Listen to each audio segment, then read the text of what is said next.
Hello guys, welcome back to Cuddle Cloud. അപ്പോൾ ഇന്ന് ഒരു ഡേ ഇൻ മൈ ലൈഫ് ആണ്. കുറേ പേര് റിക്വസ്റ്റ് ചെയ്തിട്ടുണ്ടായിരുന്നു വീട്ടിൽ ഒരു ഡേ ഇൻ മൈ ലൈഫ് ചെയ്യാനായിട്ട്. എപ്പോഴും നമ്മൾ shopping day in my life അങ്ങനെയൊക്കെയല്ലേ ചെയ്യാറ്. ഇന്നൊരു വെറൈറ്റിക്ക് പഴയ പോലെ നമ്മുടെ ഒരു വീട്ടിലെ ഡേ ഇൻ മൈ ലൈഫ് കാണാം. വേറെ ഒരു ഡേ ഇൻ മൈ ലൈഫ് അല്ല, ഒരു self care day in my life ആണ്. സെൽഫ് കെയർ എന്ന് പറയുന്ന ഒരു സാധനം ചെയ്തിട്ട് കുറേ അധികം കാലമായി. പണ്ട് ഈ സ്കൂളിലൊക്കെ പഠിക്കുന്ന സമയത്ത് ചില സമയത്ത് പഠിക്കാൻ പോലും നമുക്ക് സമയം കിട്ടാറില്ല. പക്ഷെ എന്നാലും ആ ഒരു ടൈമിലൊക്കെ ഞാനിങ്ങനെ self care Saturday, self care Sunday എന്നൊക്കെ പറഞ്ഞിട്ട് ആ രീതിയിലൊക്കെ സെൽഫ് കെയർ ചെയ്യുമായിരുന്നു. പക്ഷെ ഇപ്പോഴോ ഫുൾ ടൈം വീട്ടിൽ തന്നെ ഉണ്ട്. സെൽഫ് കെയർ പോയിട്ട് നമ്മുടെ ബേസിക് നെസസിറ്റി ആയിട്ടുള്ള ഫുഡും ഉറക്കം പോലും ശരിയാവാറില്ല. എന്തായാലും it was nice to take this video. കാരണം കുറേ കാലം ഈ സെൽഫ് കെയറും കാര്യങ്ങളൊക്കെ ചെയ്തിട്ട് ഈ ഒരു ദിവസം അത്യാവശ്യം നല്ല രീതിയിൽ തന്നെ അതൊക്കെ ചെയ്തിട്ടുണ്ടായിരുന്നു. എന്തായാലും നമുക്ക് വീഡിയോ സ്റ്റാർട്ട് ചെയ്യാം. ഫസ്റ്റ് തന്നെയുള്ള പരിപാടി കുറച്ച് നാരങ്ങ വെള്ളവും കുറച്ച് കാഷ്യൂസും ബദാംസും കഴിക്കുകയായിരുന്നു. അതിനൊപ്പം തന്നെ ഇന്ന് ആവശ്യമുള്ള കാര്യങ്ങളൊക്കെ എഴുതി വെക്കാനായിട്ട് ഒരു ടു ഡു ലിസ്റ്റും കൂടെ ക്രിയേറ്റ് ചെയ്തിട്ടുണ്ടായിരുന്നു. ഇതാണ് നമ്മുടെ ഫസ്റ്റ് പരിപാടി.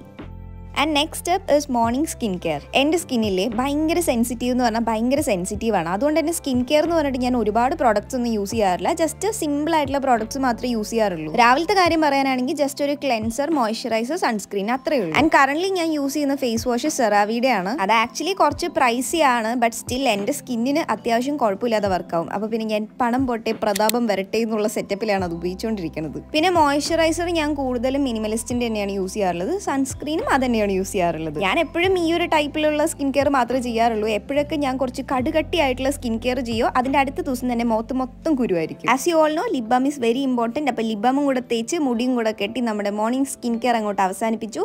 ഇനി നമുക്ക് അടുത്ത പരിപാടി നോക്കാം. ഇത് കഴിഞ്ഞിട്ട് ഞാൻ ബ്രേക്ക്ഫാസ്റ്റും പിന്നെ കുറച്ച് പേഴ്സണലായിട്ട് വർക്ക്സും കാര്യങ്ങളുണ്ടായിരുന്നു, അതൊക്കെ ചെയ്തിട്ടുണ്ടായിരുന്നു. അതിനുശേഷം ഉച്ചയ്ക്ക് ചോറ് കഴിക്കുമ്പോഴാണ് വീഡിയോ എടുക്കുന്ന ആ ഒരു ഓർമ്മ വന്നത്. ഉച്ചയ്ക്ക് ലഞ്ച് കഴിച്ചു. അതിനുശേഷം വൈകുന്നേരം ഒരു കാച്ചിയ എണ്ണ ഉണ്ടാക്കാനായിട്ടൊരു മോഹം. പണ്ട് ഞാൻ ഭയങ്കരമായിട്ട് ഹെയർ കെയർ നല്ല രീതിയിൽ നോക്കുമായിരുന്നു. അതായത് കാച്ചിയ എണ്ണ ഞാൻ തന്നെ ഉണ്ടാക്കി തലത്തേക്കും, ഹോട്ട് ഓയിൽ മസാജ് ചെയ്യും, അങ്ങനെ പല പല കാര്യങ്ങളും ഞാൻ എൻ്റെ മുടിക്ക് വേണ്ടി ചെയ്യുമായിരുന്നു. ആ ടൈമിൽ എൻ്റെ മുടി അത്യാവശ്യം നല്ല സ്ട്രോങ്ങും ആയിരുന്നു, നല്ല സിൽക്കി ആയിട്ട് ഇങ്ങനെ കിടക്കുമായിരുന്നു. കോളേജൊക്കെ സ്റ്റാർട്ട് ചെയ്തതിന് ശേഷം ഹെയർ കെയർ എന്നുള്ള വാക്കല്ല, മുടി എങ്ങനെയൊക്കെ നശിപ്പിക്കാൻ പറ്റുമോ അങ്ങനെയൊക്കെ ഞാൻ നശിപ്പിച്ചിട്ടുണ്ട്. ഡെയിലി കോളേജിൽ പോണ സമയത്ത് സ്ട്രെയിറ്റ്നർ യൂസ് ചെയ്ത് കംപ്ലീറ്റ് സ്ട്രെയിറ്റ് ചെയ്തിട്ടായിരുന്നു ഞാൻ പോകാറുണ്ടായിരുന്നത്. എത്രയൊക്കെ നമ്മൾ ഹീറ്റ് പ്രൊട്ടക്റ്റന്റ് യൂസ് ചെയ്ത് കഴിഞ്ഞാലും ഡെയിലി മുടിയിൽ ഹീറ്റ് തട്ടിച്ചു കഴിഞ്ഞാൽ അതെന്തായാലും ഒരു ജീവനില്ലാത്ത മുടി പോലെ ആയിപ്പോവും. അതായിരുന്നു എൻ്റെ മുടിയുടെ അവസ്ഥ. അറ്റത്തൊക്കെ ഇങ്ങനെ സ്പ്ലിറ്റൻസ് ഒക്കെ വന്നിട്ട് ഭയങ്കര മുടിയൊക്കെ തിന്നായിട്ട് കിടക്കുമായിരുന്നു.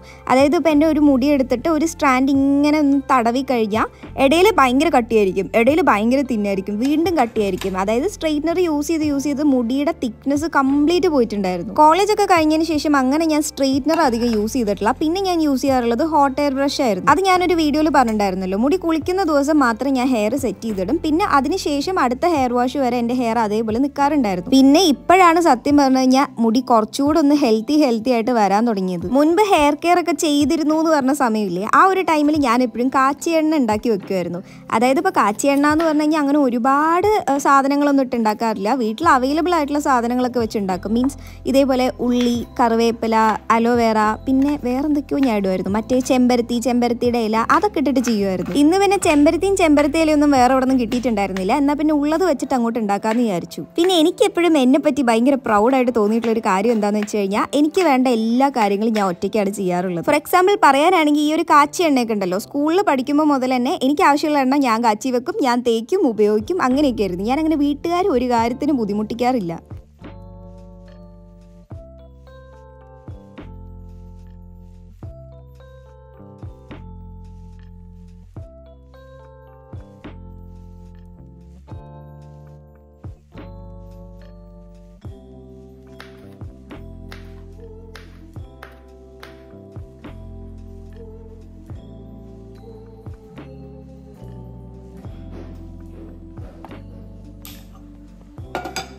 പിന്നെ കാച്ചി എണ്ണ ഉണ്ടാക്കുന്ന സമയത്ത് എനിക്ക് എപ്പോഴും ഭയങ്കര ഇൻട്രസ്റ്റ് കൂടുതലാവാനുള്ള റീസൺ എന്താണെന്ന് വെച്ച് കഴിഞ്ഞാൽ യൂസ് ചെയ്യുന്ന എണ്ണ വീട്ടിൽ തന്നെ ഉണ്ടാക്കുന്നതാണ്. എനിക്കെപ്പോഴും ഈ കടയിൽ നിന്ന് കോക്കനട്ട് ഓയിൽ എന്ന് പറഞ്ഞിട്ട് നമ്മൾ വാങ്ങിക്കില്ലേ, ആ ഒരു സാധനം വെച്ച് വല്ല സാധനമൊക്കെ ഉണ്ടാക്കുകയാണെങ്കിൽ മനസ്സിൽ എപ്പോഴും ഒരു സാറ്റിസ്ഫാക്ഷൻ ഒന്നും തോന്നാറില്ല.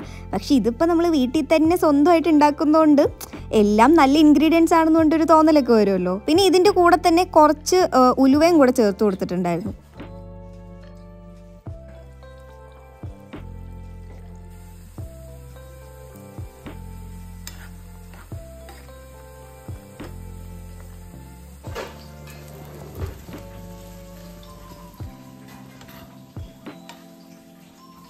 കാച്ചി എണ്ണ കുറേ തവണ ഉണ്ടാക്കിയിട്ടുണ്ടെങ്കിലും മനസ്സിൽ എപ്പോഴും ഒരു കൺഫ്യൂഷൻ ഉണ്ടാവാറുണ്ട്. അതായത് നമ്മൾ ഈ യൂസ് ചെയ്യുന്ന ഇൻഗ്രീഡിയൻസ് ഉണ്ടല്ലോ, അത് കറക്റ്റ് നല്ലപോലെ മൊരിച്ചെടുക്കുന്നത് വരെ നമ്മൾ എണ്ണ ചൂടാക്കണോ, അതോ ഈ ഇൻഗ്രീഡിയൻസ് ഒക്കെ ജസ്റ്റ് ഒന്നിങ്ങനെ എന്താ പറയുക വഴണ്ട് വരുന്നത് വരെ വെച്ചാൽ മതിയോ എന്നുള്ളത് എനിക്ക് ഇപ്പോഴും ഭയങ്കര കൺഫ്യൂഷൻ. യൂട്യൂബിൽ ചില വീഡിയോസിലൊക്കെ നോക്കുമ്പോൾ അവർ നല്ല രീതിയിൽ ഇങ്ങനെ മൊരിച്ചെടുക്കാറുണ്ട്. ചില വീഡിയോസിലൊക്കെ എന്ന് പറഞ്ഞാൽ കുറച്ചൊന്നിങ്ങനെ വഴണ്ട് വരുമ്പോഴേക്കും എടുത്ത് മാറ്റാറുമുണ്ട്. എന്തായാലും നിങ്ങൾക്ക് അതിനെപ്പറ്റി വല്ല അറിവുണ്ടെങ്കിൽ കമൻറ്റ് ബോക്സിൽ പറയാം. എണ്ണ ആക്കാനായിട്ടാണെങ്കിലോ കറക്റ്റ് ഒരു കുപ്പിയും കൂടെ കിട്ടി. ഈ ഒരു കുപ്പിക്ക് ഒരു ബാക്ക് സ്റ്റോറി ഉണ്ട്. പണ്ട് മീഷോയിൽ 9 രൂപയ്ക്ക് ഒരു സെയിൽ നടക്കുമായിരുന്നു. അതായത് രാത്രി 8 മണിക്ക് 9 രൂപയ്ക്ക് കുറച്ച് പ്രോഡക്ട്സ് കിട്ടും. 8 മണിയായി ഓപ്പൺ ചെയ്യുമ്പോൾ അപ്പം തന്നെ എല്ലാ സാധനവും സോൾഡ് ഔട്ട് എന്ന് പറഞ്ഞിട്ട് കാണിക്കുമായിരുന്നു. അപ്പം ഞാൻ വിചാരിച്ചത് ഈ ഒരു സെയിൽ ഉടായ്പാണെന്നാണ്. ഉടായ്പാണോ അല്ലേന്നൊന്ന് ഉറപ്പിക്കാനായിട്ട് ഞാൻ എന്ത് ചെയ്തു എന്നറിയോ, ഒരു ദിവസം 8 മണിക്ക് ഇങ്ങനെ കറക്റ്റ് ഓപ്പൺ ചെയ്ത് ഒരു പ്രോഡക്റ്റ് ഇങ്ങനെ നോക്കി വെച്ചിട്ടുണ്ടായിരുന്നു. കറക്റ്റ് 8 മണിയായത് ഞാൻ അപ്പം തന്നെ ബൈനോ കൊടുത്ത് പൈസ കൊടുത്ത് സാധനം അങ്ങോട്ട് ഓർഡർ ചെയ്തു. അങ്ങനെ ഓർഡർ ചെയ്ത ഐറ്റമാണ് ഈ ഒരു കുപ്പി. ഈ ഒരു കുപ്പി ആയിരുന്നില്ല, ഇതിന്റെ കൂടെ തന്നെ 3 or 4 കുപ്പിയും കൂടെ ഉണ്ടായിരുന്നു. അതെന്തേലൊക്കെ ആയിക്കോട്ടെ, ഇനി നമുക്ക് തലയിൽ എണ്ണ തേക്കാം. ഞാൻ തലയിൽ എണ്ണയൊക്കെ തേച്ച് കുളിച്ചിട്ട് അത്യാവശ്യം കുറേ ദിവസം ആയിട്ടുണ്ടായിരുന്നു. കുളിച്ചില്ല എന്നല്ല, തലയിൽ എണ്ണ തേച്ച് കുളിക്കാണ്ട്.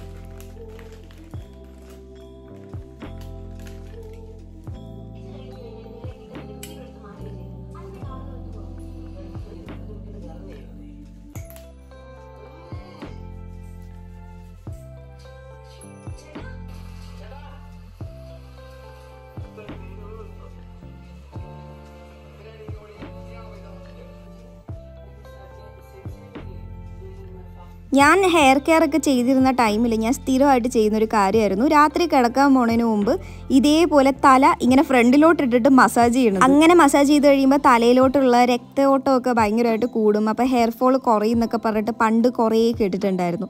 എന്തായാലും ആ ഒരു ടൈമിൽ അങ്ങനെ ഹെയർ ഫോളൊക്കെ കുറഞ്ഞോ എന്ന് ചോദിച്ചു കഴിഞ്ഞാൽ ഹെയർ ഫോൾ കുറഞ്ഞോ എന്ന് ചോദിച്ചു കഴിഞ്ഞാൽ എനിക്കറിയില്ല. പക്ഷെ എന്തോ അങ്ങനെയൊക്കെ ചെയ്ത് കഴിയുമ്പോൾ മനസ്സിൽ ഹെയർ ഫോളൊക്കെ കുറഞ്ഞു എന്നൊരു തോന്നലാണ്.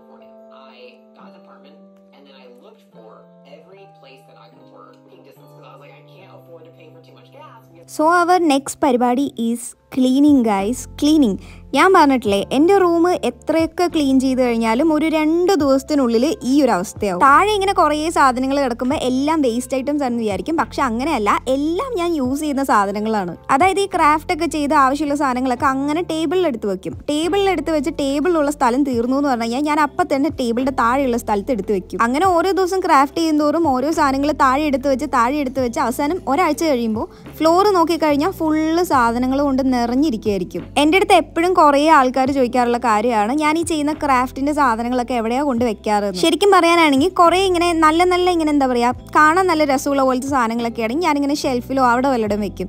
യൂസ്ഫുൾ ആയിട്ടുള്ള സാധനങ്ങളൊക്കെ ആണെങ്കിൽ ടേബിളിൻ്റെ മുകളിൽ തന്നെ വെക്കും. പിന്നെ അതല്ലാതെ ജസ്റ്റ് വീഡിയോയ്ക്ക് വേണ്ടി എടുത്തു, പക്ഷെ എനിക്ക് വലിയ ഉപകാരമില്ല അല്ലെങ്കിൽ എനിക്ക് വെക്കാൻ സ്ഥലമില്ല എന്ന് പറയുന്ന സാധനങ്ങളൊക്കെ ഞാൻ അപ്പം തന്നെ താഴെ ഇങ്ങനെ നിരത്തി വെക്കും. പിന്നെ ഇങ്ങനെയൊക്കെ പറയുന്ന സമയത്ത് കുറേ പേര് പറയാറുണ്ട് എന്നാൽ പിന്നെ നമ്മുടെ സബ്സ്ക്രൈബേഴ്സിനോ ആർക്കെങ്കിലും കൊടുത്തുകൂടെ എന്നൊക്കെ. പക്ഷേ നമ്മളിങ്ങനെ ഒന്ന് പ്രാക്ടിക്കലി ആലോചിച്ച് നോക്കുമ്പോൾ ജസ്റ്റ് പേപ്പർ കൊണ്ട് എന്തെങ്കിലും ഒരു സാധനം ഉണ്ടാക്കി അത് ഞാൻ ആർക്കെങ്കിലും കൊടുക്കുക എന്ന് പറഞ്ഞു കഴിഞ്ഞാൽ ഒരാൾക്ക് നമ്മളൊരു സാധനം കൊടുക്കുമ്പോൾ അതിന് എന്തെങ്കിലും ഒരു വാല്യൂ വേണ്ടേ. ഇപ്പം എന്തെങ്കിലും അടിപൊളിയായിട്ട് വലിയൊരു സാധനമൊക്കെ ഉണ്ടാക്കി എന്ന് പറഞ്ഞാൽ അത് ആർക്കെങ്കിലും കൊടുക്കുമ്പോൾ ഒരു സന്തോഷം അല്ലെങ്കിൽ മനസ്സിൽ കൊടുത്തു എന്നൊരു ഫീലെങ്കിലും വരും. പക്ഷെ അതേസമയം ഒരു പേപ്പർ എടുത്തു 4 വെട്ടി ഇങ്ങനെ പേപ്പർ തേച്ച് ഒട്ടിച്ചു പറഞ്ഞാൽ ആ ഒരു സാധനം ആർക്കെങ്കിലും കൊടുക്കുക എന്ന് പറയുമ്പോൾ എനിക്കെന്തോ മനസ്സിൽ അയ്യേ ഇതിപ്പോൾ ആരെങ്കിലുമൊക്കെ കൊടുത്തു കഴിഞ്ഞാൽ വല്ല കാര്യം ഉണ്ടാവുമോ, എനിക്ക് എപ്പോഴും അങ്ങനെ തോന്നാറുള്ളത്. ഞാൻ അങ്ങനെ ഉണ്ടാക്കിയിട്ട് അടിപൊളി എന്ന് പറയുന്ന സാധനങ്ങളൊക്കെ ഞാൻ അത്യാവശ്യം സബ്സ്ക്രൈബേഴ്സിന് കൊടുക്കാൻ പറ്റുമെന്നൊക്കെ പറഞ്ഞിട്ട് എപ്പോഴും ആലോചിക്കാറുണ്ട്. അതെന്തേലും ആയിക്കോട്ടെ. ഇനി നമുക്ക് ബെഡ്ഷീറ്റ് മാറ്റാം. ബെഡ്ഷീറ്റ് മാറ്റാനായിട്ട് ഞാൻ ഈ മീഷോന്ന് വാങ്ങിച്ച ഈ ഒരു ബെഡ്ഷീറ്റാണ് യൂസ് ചെയ്യുന്നത്. ഞാൻ മീഷോന്ന് മൊത്തത്തിൽ 3 ബെഡ്ഷീറ്റ് വാങ്ങിച്ചിട്ടുണ്ടായിരുന്നു. ഒന്ന് ഈ ഒരു സാധനം, പിന്നെ ആ ഒരു പിങ്കും, പിന്നെ വേറൊരു വൈറ്റ് കളറും. 3ഉം നല്ല അടിപൊളിയായിട്ടുള്ള ബെഡ്ഷീറ്റാട്ടാ. എൻ്റെ ഈ ഒരു ബെഡ് ക്വീൻ സൈസാണ് വരുന്നത്. ഈ ഒരു ക്വീൻ സൈസിൻ്റെ ബെഡ്ഷീറ്റിന് ആകെ 300 രൂപ ആയിട്ടുണ്ടായിരുന്നുള്ളൂ. അതായത് ഇപ്പോൾ ആമസോണിൽ നിന്നൊക്കെ വാങ്ങുകയെന്ന് വെച്ച് കഴിഞ്ഞാൽ എങ്ങനെ പോലും ക്വീൻ സൈസ് വരികയാണെങ്കിൽ ഇതുപോലത്തെ കുറച്ച് ഈസ്തറ്റിക് പ്രിന്റിനൊക്കെ വരുന്നതിന് എങ്ങനെ പോലും 900 മിനിമം വരാറുണ്ട്. അപ്പോൾ അതൊക്കെ വെച്ച് നോക്കുമ്പോൾ 300 രൂപയ്ക്ക് ക്വീൻ സൈസ് ബെഡ്ഷീറ്റ് അത് നല്ല ഈസ്തറ്റിക് പ്രിന്റിൽ കിട്ടുക എന്ന് പറഞ്ഞു കഴിഞ്ഞാൽ നല്ല വിൻ ആയിട്ടുള്ള കാര്യമാണ്. 3 ബെഡ്ഷീറ്റിൻ്റെ ലിങ്കും ഞാൻ ഡിസ്ക്രിപ്ഷൻ ബോക്സിൽ കൊടുക്കാം.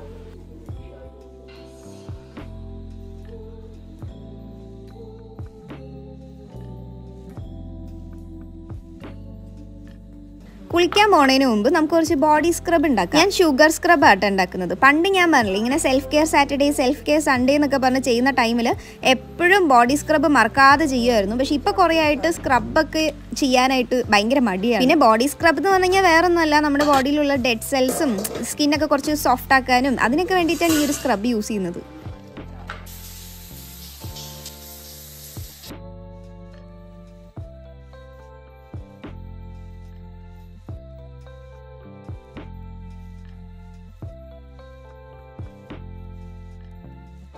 ഇന്ന് എന്തായാലും സെൽഫ് കെയർ എന്നൊക്കെ പറഞ്ഞ് ഇറങ്ങിയതല്ലേ എന്ന് പറഞ്ഞിട്ട് ഞാൻ ഒരു ഷീറ്റ് മാസ്കും കൂടെ ഇടാമെന്ന് വിചാരിച്ചു.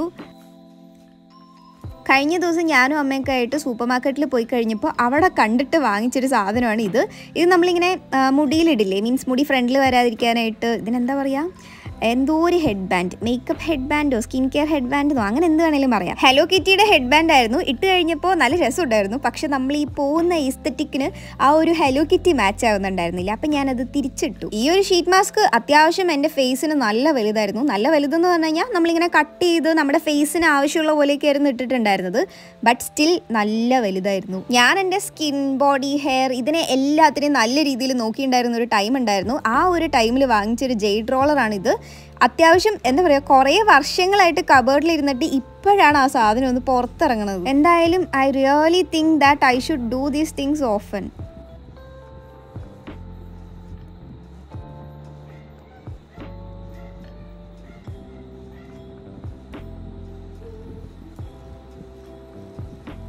ഷീറ്റ് മാസ്ക് യൂസ് ചെയ്ത് കഴിഞ്ഞാൽ ബാക്കി വരുന്ന സെറം ഫേസിൽ തന്നെ നല്ല രീതിയിലൊന്ന് അപ്ലൈ ചെയ്ത് കൊടുക്കുക. പിന്നെ ഞാനൊരു മോയ്സ്ചറൈസറും കൂടെ അപ്ലൈ ചെയ്ത് കൊടുക്കുന്നുണ്ട്. ഓൺ ടോപ്പ് ഓഫ് ഇറ്റ് ഈ ഒരു മിനിമലിസ്റ്റിൻ്റെ ലിപ് ബാമും കൂടെ അപ്ലൈ ചെയ്ത് കൊടുക്കുന്നുണ്ട്.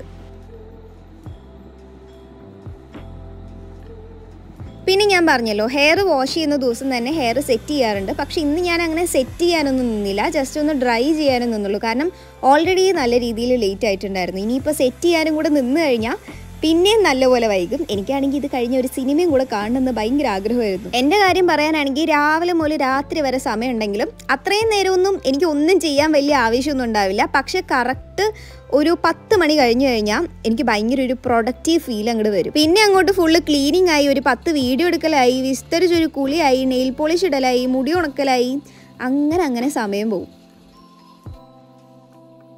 ഈ കൊണ്ടുവരുന്നത് എൻ്റെ നെയിൽ പോളിഷ് കളക്ഷനാട്ടോ. അങ്ങനെ കളക്ഷൻ എന്നൊന്നും പറയാനില്ല, കുറേ വർഷങ്ങളായിട്ട് വാങ്ങിക്കൂട്ടിയിട്ടുള്ള സാധനങ്ങളാണ്.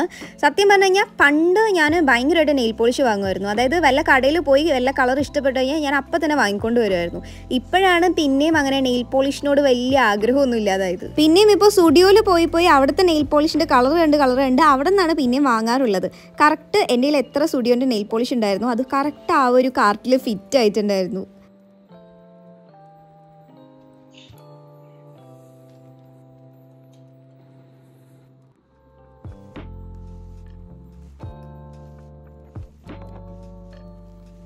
നെയിൽ പോളിഷൊക്കെ ഒതുക്കി വെച്ച് കഴിഞ്ഞപ്പോൾ നെയിൽ പോളിഷ് ഇടാനായിട്ടൊരാഗ്രഹം. പിന്നെ എൻ്റെ ചാനൽ സ്ഥിരമായിട്ട് കാണുന്ന ആൾക്കാർക്ക് അറിയാലോ, ഇതാണ് എൻ്റെ നെയിൽ കിറ്റ്. നെയിൽ കട്ടറും നെയിൽ ഫയലും അങ്ങനെ നെയിൽസിന് ആവശ്യമുള്ള എല്ലാ സാധനങ്ങളും ഇതിനകത്താണ് വെക്കാറുള്ളത്. പട്ടു എപ്പോഴൊക്കെ ഈ സാധനം എടുത്തുകൊണ്ട് പോവോ, ഉള്ളിലൊരു 10 സാധനം ഉണ്ടെങ്കിൽ പട്ടു സാധനം തിരിച്ചു കൊണ്ടുവരുമ്പോഴേക്കും ആ ഉള്ളിലുള്ള 10 സാധനവും കാണാതാവും. ഈ ഒരു നെയിൽ കളർ ഉണ്ടല്ലോ, ലാസ്റ്റായിട്ട് സ്റ്റുഡിയോയിൽ പോയപ്പോൾ വാങ്ങിച്ചതായിട്ട്. ആ ഒരു ബോട്ടിലിൻ്റെ കളർ കണ്ടു കഴിഞ്ഞപ്പോൾ നല്ല രസമുണ്ടെന്ന് കൊണ്ട് വാങ്ങിച്ചതാണ്. പക്ഷെ കയ്യിലിട്ട് നോക്കി കഴിഞ്ഞപ്പോൾ തീരെ രസം ഉണ്ടായിരുന്നില്ല. എന്തായാലും വാങ്ങിയതല്ലേ എപ്പോഴായാലും ഇടണ്ടേന്ന് പറഞ്ഞിട്ട് ഇന്ന് തന്നെ അങ്ങോട്ട് ഇടാന്ന് വിചാരിച്ചു. എഞ്ചിനീയർമാരുടെ തലയിൽ വെക്കുന്ന ഹെൽമെറ്റ് പോലത്തെ ഈ ഒരു സാധനം അജിയാണ് എനിക്ക് വാങ്ങി തന്നിട്ടുണ്ടായിരുന്നത്. കാണുമ്പോൾ ഹെൽമെറ്റ് പോലെ ഉണ്ടെങ്കിലും ഇത് നെയിൽ പോളിഷ് ഉണക്കുന്ന മെഷീനാണ് ഗൈസ്. എനിക്ക് പണ്ട് മുതൽ തന്നെ UV ലാമ്പ് വാങ്ങണമെന്ന് ഭയങ്കര ആഗ്രഹമായിരുന്നു. നെയിൽ പോളിഷ് ഉണക്കാൻ മാത്രമല്ല, നമ്മൾ ഈ ക്ലേ വെച്ചിട്ട് വല്ല വാർണിഷോ അങ്ങനെ എന്തെങ്കിലുമൊക്കെ അടിച്ചു കഴിഞ്ഞാൽ അത് ഉണക്കാനും ഇത് ഭയങ്കര യൂസ്ഫുൾ ആണ്. ആദ്യം എൻ്റെ ബർത്ത്ഡേ ടൈമിൽ ഒരെണ്ണം വാങ്ങിച്ചിട്ടുണ്ടായിരുന്നു. പക്ഷെ അതിലെ ലാമ്പ് പലതും വർക്ക് ആവുന്നുണ്ടായിരുന്നില്ല. അപ്പോൾ അത് തിരിച്ചു കൊടുത്തിട്ട് രണ്ടാമത് വാങ്ങിച്ചായിരുന്നു. അടിപൊളി ആയിട്ട് കേട്ടോ. വിത്തിൻ ഒരു 1 or 2 minutes കംപ്ലീറ്റ്ലി ഉണങ്ങിയിട്ടുണ്ടായിരുന്നു. എന്തായാലും ഉണക്കാൻ വേറെ മെഷീനൊക്കെ കിട്ടിയതല്ലേ എന്ന് പറഞ്ഞിട്ട് മുകളിൽ ഒരു ഗ്ലിറ്റർ നെയിൽ പോളിഷും കൂടെ അടിച്ചു കൊടുത്തിട്ടുണ്ടായിരുന്നു. എന്തായാലും മൊത്തത്തിൽ നല്ല കുളമായിട്ടുണ്ട്. അങ്ങനെ സെൽഫ് കെയറിൻ്റെ ഒരു ഡേ അവസാനിച്ചിരിക്കുകയാണ്. രാത്രി നമ്മുടെ ഫുഡൊക്കെ എടുത്തോട്ട് വന്ന് ഒരു സിനിമയൊക്കെ കണ്ടു. സിനിമ ഞാൻ കണ്ടത് പടക്കളമായിരുന്നു. എനിക്ക് എന്തായാലും ഭയങ്കരമായിട്ട് ഇഷ്ടപ്പെട്ടിട്ടുണ്ടായിരുന്നു. അപ്പോൾ അത്രയേ ഉള്ളൂ ഗൈസ്. ഇന്നത്തെ വീഡിയോ എല്ലാവർക്കും ഇഷ്ടപ്പെട്ടു എന്ന് വിചാരിക്കുന്നു. ഇഷ്ടപ്പെട്ടാൽ ലൈക്ക് ചെയ്യുക, കമൻറ്റ് ചെയ്യുക, സബ്സ്ക്രൈബ് ചെയ്യുക. അത്രയേ ഉള്ളൂ. Take care guys. ബൈ.